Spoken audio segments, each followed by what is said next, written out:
A história dos apóstolos de Jesus é permeada por momentos de grandeza espiritual, coragem inabalável e sacrifício supremo. Esses homens, escolhidos pessoalmente pelo Mestre para testemunhar sua vida, ensinamentos e ressurreição, desempenharam um papel crucial na propagação do cristianismo primitivo. No entanto, assim como suas vidas foram marcadas por momentos de triunfo e fé, também foram marcadas por tragédias e provações, culminando em suas mortes. A narrativa das mortes dos apóstolos não apenas oferece insights sobre as circunstâncias e desafios enfrentados pelos primeiros seguidores de Jesus, mas também revela o preço da fidelidade ao Evangelho em um mundo hostil. Neste vídeo, exploraremos os destinos dos 12 homens que foram chamados para serem os pilares da igreja primitiva, examinando tanto os relatos bíblicos disponíveis, quanto as tradições que foram preservadas ao longo dos séculos. Ao fazê-lo, seremos levados a uma jornada de descoberta e reflexão sobre o legado dos apóstolos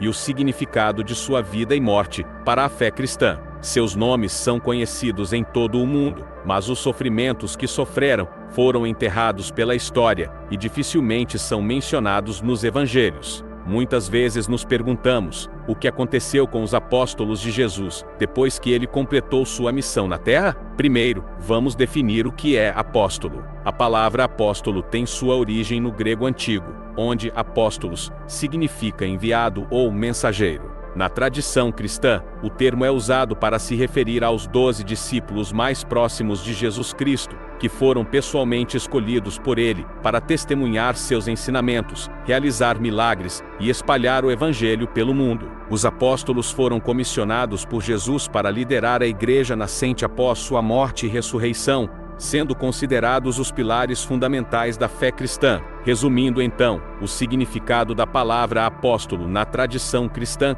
está intimamente relacionado ao papel que Jesus lhe enviou para pregar o Evangelho e estabelecer a igreja, que é caracterizada pela autoridade espiritual, missão divina e liderança na comunidade religiosa. O que mais sabemos? Que os apóstolos permaneceram em Jerusalém no Pentecostes, após a ressurreição e ascensão de Jesus, ou seja, 50 dias depois da Páscoa, que marca o início da atividade eclesial e da pregação apostólica. Os evangelhos não falam sobre a localização dos discípulos. Somente em Atos capítulo 12, versículos do 1 ao 4, é que eles nos contam sobre a morte de Tiago e a prisão de Pedro. O que mais sabemos? Que os apóstolos permaneceram em Jerusalém no Pentecostes, após a ressurreição e ascensão de Jesus, ou seja, 50 dias depois da Páscoa, que marca o início da atividade eclesial e da pregação apostólica. Vamos ver com o que essas comunidades estão relacionadas, uma por uma. Nesse vídeo não falaremos sobre o apóstolo Paulo, porque a complexidade de suas atividades merece um vídeo à parte que em breve sairá aqui em nosso canal. Então vamos lá para a descrição de cada apóstolo de Cristo Jesus e suas trágicas mortes. Começamos com Tiago, o mais velho, filho de Zebedeu e filho de Salomé, pescador que morava em Betsaida, Cafarnaum e Jerusalém. Pregou ali na Judéia segundo a tradição da Península Ibérica. Herodes o matou no ano de 44, e seu corpo foi trasladado para Compostela, na Galiza. O nome Santiago é derivado das duas palavras Sant e Jacob, seu nome em hebraico. Ele foi chamado de Major para distingui-lo de outro apóstolo, Tiago, o jovem, que era naturalmente mais jovem que ele. Ele foi o primeiro dos 12 a ser martirizado, e é o único mencionado nos evangelhos. André, ele morava em Betsaida e Cafarnaum, e era pescador. João Evangelista, eram discípulos de João Batista, como lemos no livro de Marcos, capítulo 1 e versículos 16 ao 18. Andando à beira do mar da Galileia, Jesus viu Simão e seu irmão André lançando redes ao mar, pois eram pescadores. E disse Jesus: sigam-me, e eu os farei pescadores de homens. No mesmo instante eles deixaram as suas redes e o seguiram. Segundo a tradição, André foi martirizado na aldeia de Patras, na Acaia, Grécia. Foi condenado à morte na cruz, mas por não se considerar digno de morte como Jesus, assim diria seu irmão Pedro, foi crucificado na cruz em forma de X, que ainda é chamada de Santa Cruz. A cruz de André é um dos seus símbolos apostólicos. A tradição situa seu martírio em 30 de novembro de 63, durante o reinado de Nero. Seus restos mortais foram posteriormente transferidos para a Catedral do Duomo em Amalfi, Itália. Bartolomeu viveu em Caná, na Galileia.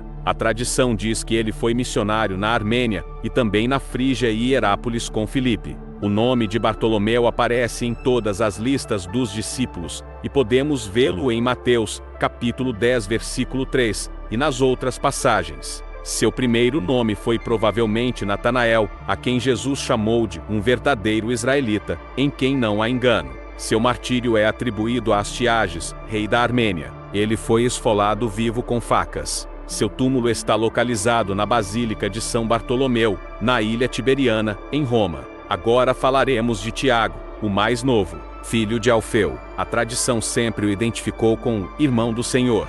Ele também é identificado com aquele Tiago, é quem o Senhor ressuscitado aparece, como podemos ver na primeira carta de Paulo aos Coríntios, capítulo 15 e versículos 6 e 7, que diz: Depois disso apareceu a mais de 500 irmãos de uma só vez, a maioria dos quais ainda vive, embora alguns já tenham adormecido. Depois apareceu a Tiago e, então, a todos os apóstolos. Depois que os apóstolos se dispersaram e deixaram Jerusalém, Tiago permaneceu e se tornou o primeiro bispo da cidade santa. Ele ficou lá por várias décadas até ser apedrejado até a morte por ordem das autoridades judaicas, no ano 62. A tradição diz que seu corpo está na igreja de Roma, mas acredita-se que seu túmulo original esteja na Catedral de Santiago, em Jerusalém. João, filho de Zebedeu. Ele era o mais novo dos discípulos, e é a quem Jesus da cruz dá os cuidados da sua mãe, Maria. Ele pregou entre as igrejas da Ásia Menor, e depois foi banido na ilha de Patmos. Ele é o único dos apóstolos que não morreu mártir.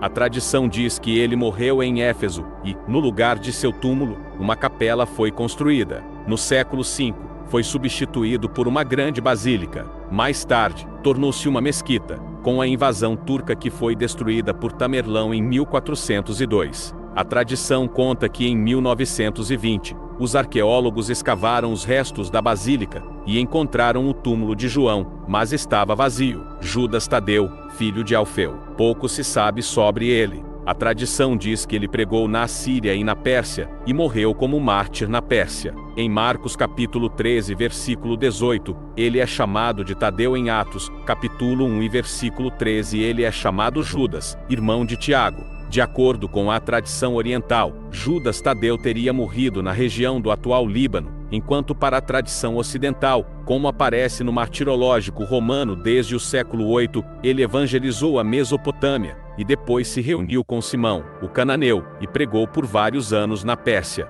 incluindo a área da atual Armênia, para ser finalmente martirizada no atual Irã em aproximadamente 62 DC. Seus restos mortais estão atualmente na Basílica de São Pedro, em Roma. Mateus, ele é citado nos evangelhos como Levi, filho de Alfeu ou Cleopas, um publicano e cobrador de impostos em Cafarnaum, como lemos em Lucas, capítulo 5 e versículos, do 27 ao 29. Depois disso, Jesus saiu e viu um publicano chamado Levi, sentado na coletoria, e disse-lhe: Siga-me. Levi levantou-se, deixou tudo e o seguiu. Então Levi ofereceu um grande banquete a Jesus em sua casa. Havia muita gente comendo com eles, publicanos e outras pessoas. Levi era possivelmente seu nome original, e adotou o mesmo nome Mateus quando se tornou um seguidor de Jesus. Apesar do preconceito de sua ocupação como cobrador de impostos, Jesus fez dele um dos seus. De acordo com Eusébio de Cesareia, ele pregou por 15 anos na Judéia, onde escreveu seu evangelho por volta do ano 80, e também somos informados de que mais tarde ele foi para a Etiópia, onde supostamente foi martirizado. Por outro lado, Epifânio de Salamina afirma que Mateus morreu em Hierápolis. De acordo com a tradição, seus restos mortais são encontrados em Salerno, Itália. Simão Pedro, filho de Jonas, pescador que morava em Betsaida e Cafarnaum. O nome original de Pedro era Simão em grego, e seu nome hebraico era Cefas. O significado de Simão e Cefas pode ser traduzido como Pedrinha, e este nome será confirmado por Jesus como lemos em Mateus, capítulo 16 versículos 17 ao 19, que diz: Jesus respondeu a ele: Feliz és tu, Simão Barjonas, pois isso não te foi revelado por carne ou sangue, mas por meu Pai que está no céu. E agora vos digo: tu és Pedro, e sobre esta pedra edificarei a minha igreja. Os poderes da morte nunca poderão vencê-la. Eu lhe darei as chaves do reino dos céus. O que você ligar na terra, será ligado no céu, e o que você desencadear na terra, será desligado no céu. Pedro também era galileu, assim como vários dos outros discípulos. A tradição diz que Pedro viajou pela primeira vez para Antioquia, e estabeleceu uma comunidade lá. Ele não ficou muito tempo, mas é frequentemente referido como o primeiro bispo de Antioquia. Então talvez ele tenha visitado Corinto antes de partir para Roma. Lá, ele ajudou a formar a comunidade cristã até ser martirizado e, de acordo com a tradição, crucificado de cabeça para baixo no circo de Nero por volta de 64. Em Roma, em seu túmulo, a Basílica do Vaticano em Roma, foi construída. Filipe, ele era originalmente de Betsaida, Galileia e pescador. Filipe é quem convida Natanael a conhecer Jesus, como lemos em João capítulo 1 e versículo 45, que diz: Filipe encontrou Natanael e disse-lhe: encontramos aquele sobre quem Moisés escreveu na lei, e também os profetas. É Jesus, o filho de José de Nazaré. Natanael respondeu: pode alguma coisa boa sair de Nazaré? Filipe respondeu: venha e veja. A tradição diz que Filipe pregou nas regiões da Frígia, agora Turquia, e Sítia, agora Moldávia. Ele foi martirizado em Hierápolis. Em 2011, uma equipe de arqueólogos italianos afirmou ter descoberto em Pamukkale, antiga Hierápolis, o túmulo do apóstolo Filipe. Simão, o Zelote, para diferenciá-lo de Pedro, o Zelote está ligado a ele ter vivido na Galileia. O nome de Simão está nos 3 evangelhos sinóticos de Mateus, Marcos e Lucas, e no livro de Atos dos Apóstolos, sempre que uma lista dos apóstolos é dada, mas nenhum detalhe adicional é dado sobre isso. Os abissínios relatam que ele sofreu a crucificação como bispo de Jerusalém, depois de ter pregado o evangelho em Samaria. Não se sabe ao certo onde ele pregou o evangelho. Fala-se de quase todos os lugares conhecidos daquela época. Até foi mencionado que chegou à Grã-Bretanha. De acordo com os gregos, ele pregou no Mar Negro, no Egito, no norte da África e na Grã-Bretanha. Tudo isso de acordo com a tradição. Existem várias tradições sobre sua vida apostólica. Um diz que ele viajou pelo Oriente Médio e pela África. Cristãos etíopes apontam que ele foi martirizado em Samaria, mas eles também o colocam na Pérsia, no Cáucaso, em Edessa e até na Grã-Bretanha romana. Tomé, o nome Tomé significa gêmeo em aramaico. Nos evangelhos sinóticos e nos Atos dos Apóstolos, aparece na lista de apóstolos, como é o caso de Mateus capítulo 10 e versículo 3, que diz: Filipe e Bartolomeu, Tomé e Mateus, o publicano, Tiago, filho de Alfeu, e Tadeu, mas nenhuma informação adicional é dada sobre isso. Também é mencionado no Evangelho de João em várias ocasiões. Embora o mais lembrado seja o momento em que ele vê Cristo ressurreto, é só crer quando coloca as mãos nas marcas da crucificação, como diz João capítulo 20 versículos 24 a 29, que diz: Tomé, chamado Dídimo, um dos 12, não estava com os discípulos quando Jesus apareceu. Os outros discípulos lhe disseram: vimos o Senhor. Mas ele lhes disse: se eu não vir as marcas dos pregos nas suas mãos, não colocar o meu dedo onde estavam os pregos, e não puser a minha mão no seu lado, não crerei. Uma semana mais tarde, os seus discípulos estavam outra vez ali, e Tomé com eles. Apesar de estarem trancadas as portas, Jesus entrou, pôs-se no meio deles, e disse: paz seja com vocês. E Jesus disse a Tomé: coloque o seu dedo aqui, veja as minhas mãos. Estenda a mão e coloque-a no meu lado. Pare de duvidar e creia. Disse-lhe Tomé: Senhor meu e Deus meu. Então Jesus lhe disse: porque me viu, você creu? Felizes os que não viram e creram. De acordo com a tradição, Tomé acreditado com a evangelização do Oriente. É de grande importância na Síria e na Índia e, de acordo com o costume, Thomas sofreu o martírio na Índia. Seu túmulo está localizado em Mylapore, Índia. Finalizaremos então com a morte de Moshas, depois de ser eleito apóstolo substituto.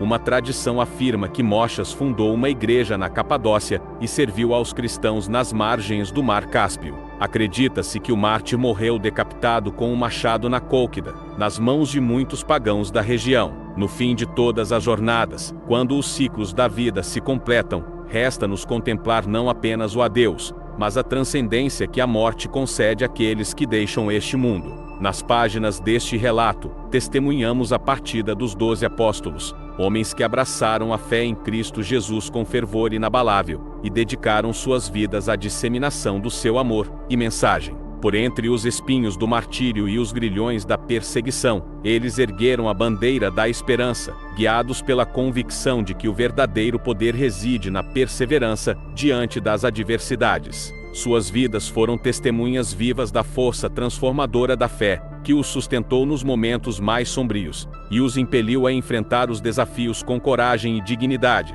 Assim como as estrelas que brilham no firmamento, os apóstolos iluminaram o caminho da humanidade com sua devoção inabalável, lembrando-nos de que, mesmo diante da efemeridade da existência terrena, a fé em Cristo Jesus transcende as fronteiras da mortalidade. Suas vidas foram um testemunho vivo do poder redentor do amor divino, que desafia a morte e concede a promessa da vida eterna. Que a memória dos 12 apóstolos nos inspire a trilhar nossos próprios caminhos com fé inabalável e perseverança incansável, sabendo que, assim como eles, somos chamados a ser luzes em meio às trevas e testemunhas do poder transformador do amor de Cristo Jesus. Que suas histórias nos recordem que, no fim de todas as coisas, a fé e a perseverança são as âncoras que nos sustentam e nos conduzem à eternidade.